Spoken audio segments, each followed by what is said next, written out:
Hi, welcome back. Some more tools to use for your 3D modeling. We've covered a lot of these, but there was one that I said I would come back to, and that would be Revolve. Revolve allows us to actually create an object that's cylindrical in nature, and it would be easier to fabricate in that form. So, for example, let's always start back with our sketches. I have a charging tower that I use for my uh, Switch controllers for the Nintendo Switch. Kind of looks like this if I was kind of going to cut it in half. So this here, I'm creating what's called the center line, and I'm going to revolve the object around that. And the rest of the object, you kind of have the top,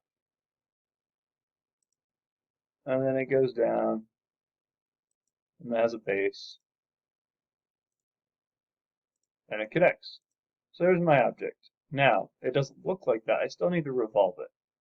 So if I go to Finish Sketch, and I go to the Revolve tool, you have two selections. One, the profile. What are you going to select? Well, that's the profile right there.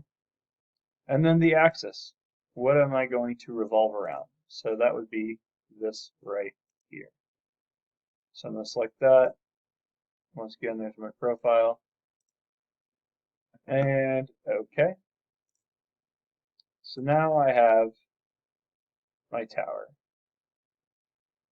Now if I was actually going to go through and create everything else, there's some slots that would be in here for the controllers. But let's also talk about another feature called a chamfer. All right, not all the tools are listed right here. Some of them are underneath. Okay, so you actually need to open up the modified tab, our panel, and go within, and you'll find chamfer. So chamfer allows us to add an edge of some sort to it. So if we move this here, you can actually see the chamfer there. You can change equal distance to distance, so their distance and angle. So right now I have equal distance, it's 0.15 in on 1 on the x and 0.15 in on the y. Go like that. All right. And that is a chamfer. So those are kind of the two tools I want to go over. We'll see if there's anything else really. There's some other tools, but those are further on in the project. So this should get you through most of what we're starting with.